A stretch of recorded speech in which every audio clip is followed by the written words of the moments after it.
श्रीगुरुभ्यो नमः। हरि ओम्। ॐ गणानां त्वा गणपतिगुं हवामहे कविं कवीनाम् उपमस्त्रवस्त्रमां ज्येष्ठराजं ब्रह्मणस्पतः नः शृण्वन्योनिविषेदसादनं प्रणो देवी सरस्वती वाजे विर्वाजनीवति धीनामवित्राय वतुं गणेशाय नमः। सरस्वत्यै नमः। श्रीगुरुभ्यो नमः। हरि ओम्। ओम व्यासाय विष्णुरूपाय व्यासरूपाय विष्णवे नमो वै ब्रह्मदेवासिष्ठाय नमो नमः। कुजन्तं राम रामेति मधुरं मधुराक्षं वरुणं कवितं वन्दे वाल्मीकिकोकिलं श्रुतिस्मृतिपुराणानाम् आलयं करुणालयं नमामि भगवत्पादं शङ्करं लोकशङ्करम्। ओम सभाभ्यां सभापतिभ्यश्च वो नमो नमः। పార్వతీ పరమేశ్వర సభకు నమస్కారం. ఈరోజు ఆ పార్వతీ పరమేశ్వర ప్రాకటక్షంతో 9వ అధ్యాయం 9వ రోజున చెప్పబడుతుంది. ఈ అధ్యాయంలో పరమేశ్వరి అనే ఒక అవతారం సతీదేవి తన దేహత్యాగం గురించి వివరింపబడుచున్నది. అంబిరస మహారాజుతో నారదుడు ఇట్లా పలికెను. శృతదేవుడు చెప్పిన పిశాసత్వ మోక్ష కథను విని శృతకీర్తి మహారాజుకి ఎట్లా పలికెను.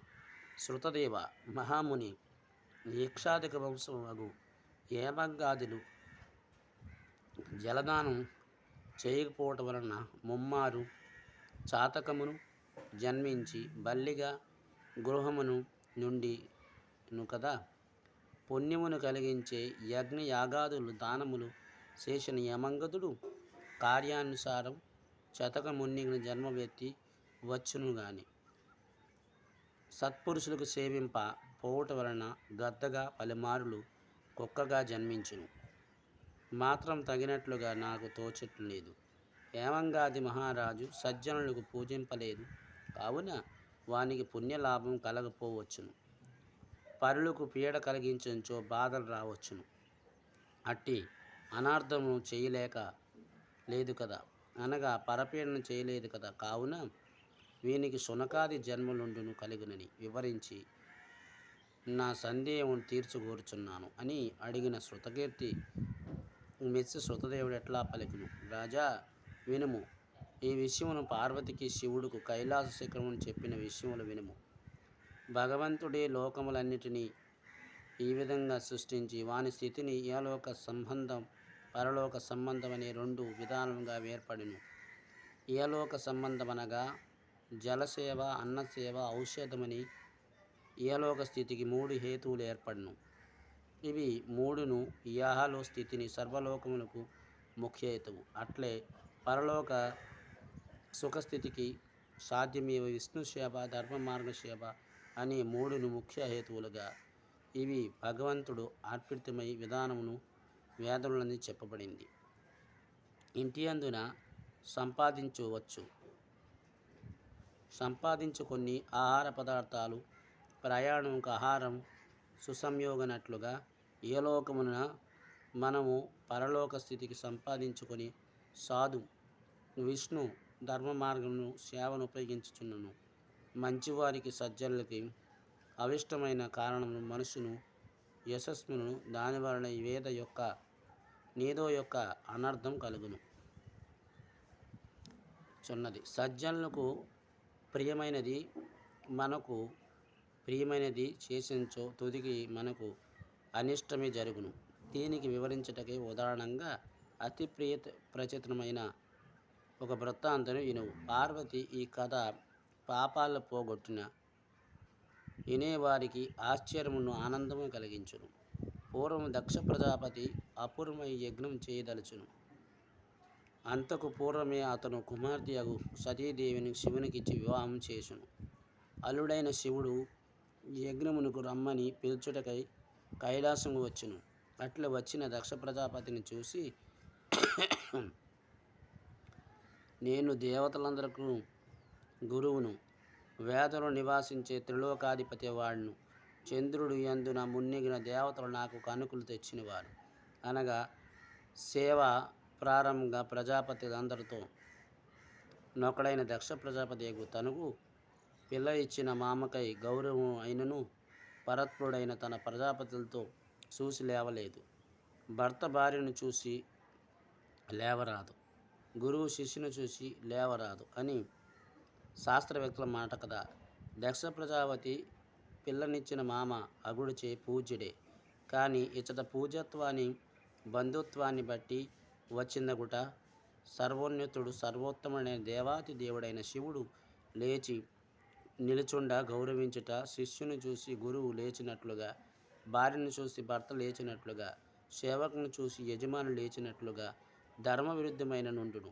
కావున తన లేనిచకుండా గౌరవించక దక్ష ప్రజాపతికి శ్రేయస్కరం కదా అని లేచినచో యజమానులకు మున్నిగిన వారికి లేచి సేవా ఆదికులు గౌరవించటం ఉంటుంది. ఇట్లా చేయటం వలన సేవాధిపతులు ఆయువు, ధనము, కీర్తి, సంతతి మున్నిగిన వెంటనే నశింపునని తలిచిన పరమేశ్వరుడు మామయ్య అయిన దక్ష ప్రజాపతి వచ్చినను మామగారిగా పూజ్యుడైనను దక్షను శ్రేయస్సు కోరి లేవలేదు.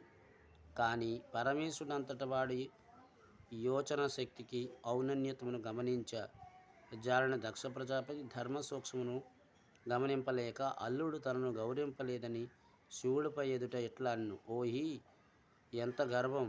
ఓయోయ్ ఏమి గర్భం! దరిద్రుడువు, తన్ను తానే తెలుసుకున్నట్టు జాలనువు, అవివేకువు. ఈ శివుడు ఇతనికి తనకంటే మామ మన్యతను వివేకములు అవే కాక శివుడు ఇదంతా భాగ్యవంతుడు కాదు. ఈశ్వరుడు పదమును ఐశ్వర్యమును కలిగించాడు. ఇతడు ఐశ్వర్యమును గొప్పది కదా. వాయుసంత తెలియదు శుష్కించిన ఒక యొద్ది విని ఐశ్వర్యము పాపం కపాలమును ఎముకలను ధరించి వేద భవ్యాలను పోషించడం చేత పూజింపబడేవాడు. ఇతడు వృధా అహంకారులు దైవము. ఇట్టి వాడిచే మంగళమేమి?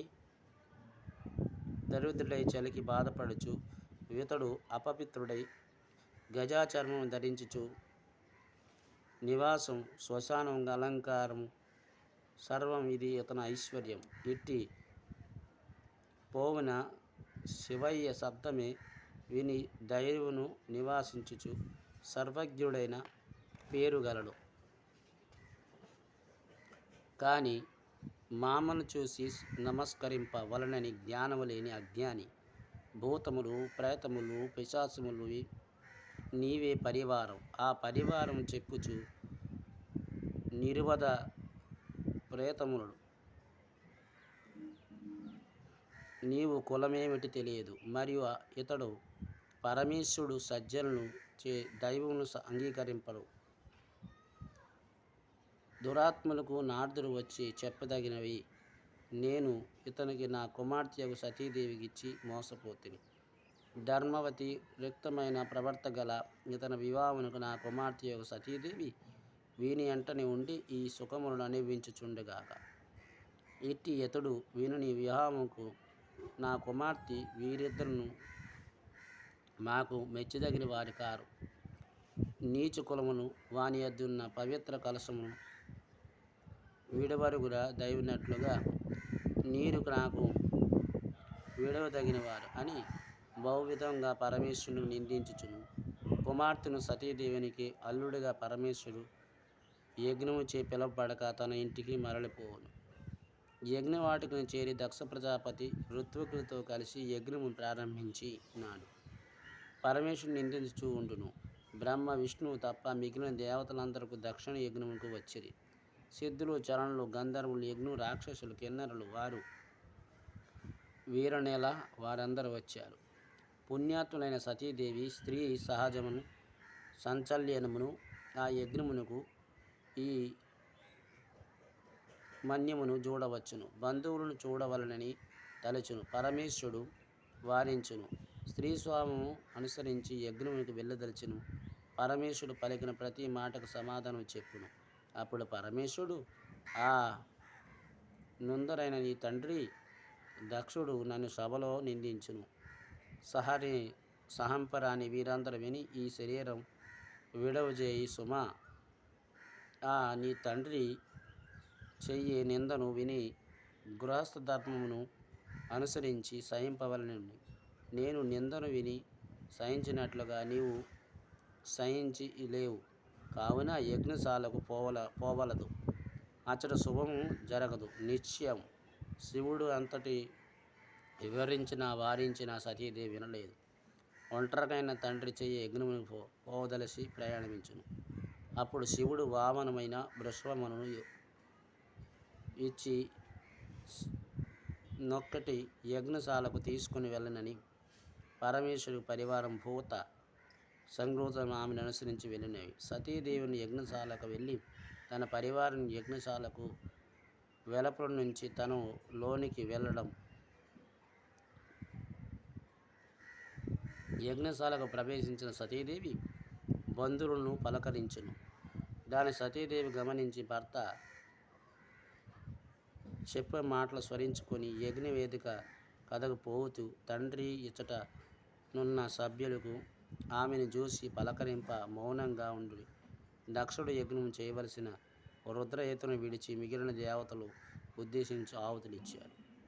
తండ్రి చేసిన అకృత్యాలు గమనించి కన్నీరు వించిన సతీదేవి ఎట్లా పలికిన, తండ్రి ఉత్తములు అవమానించి ధర్మం కాదు.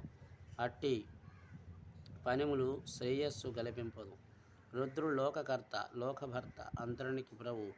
అతను నాశనీయుతుడిగా ఎట్లా రుద్రుడు హవిష్యును ఆహుతిగా నీవకపోవడం యుక్తం కాదు సుమా. బుద్ధి నీకు కలగదా? ఇట్టి దుర్బుద్ధిని వారు కలిగించిందా? ఇచట వారెవరు నీవు చెయ్యే పని మంచిది కాదని చెప్పకపోయిటే ఇది విధానమును వీరికి విముఖులై ఉండును అని సతీదేవి పలుకును.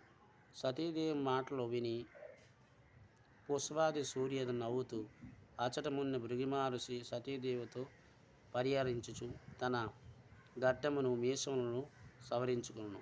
ఆ సభలో మునిగిన వారు కొందరు భుజములను చరుచుకొనురు, కొందరు చంకలు కొట్టుకొనురు, మరికొందరు పాదములు తొడలు కొట్టుకునేవారు. ఈ విధంగా సభలోని వారు దక్షునికి సమర్థించుట, సతీదేవునికి పరిహరించుట, విచిత్ర వికారములను ప్రదర్శించుట, విధి రాతకు లోబడిన దక్షుని యొక్క ఆమెను శివుని బహువిధంగా నిందించును. రుద్రాయణైన సతీదేవి దక్షుని మాటలకు విని కోపించి భర్త నిందను విన్నవించి ప్రాయశ్చిత్తంగా యజ్ఞశాలలో నారందరూ చూస్తుండగా యజ్ఞవేదికలో నున్న అగ్నికొండంలో శరీరం విడిచెను. ఆ దృశ్యం చూసిన వారందరూ ఆహాకారాలు చేశారు. పరమేశ్వరుని పరివారమైన ప్రమదలు పరుగిపోయి ఈ విషయం పరమేశ్వరుడి వద్దకు వెళ్ళి చెప్పారు.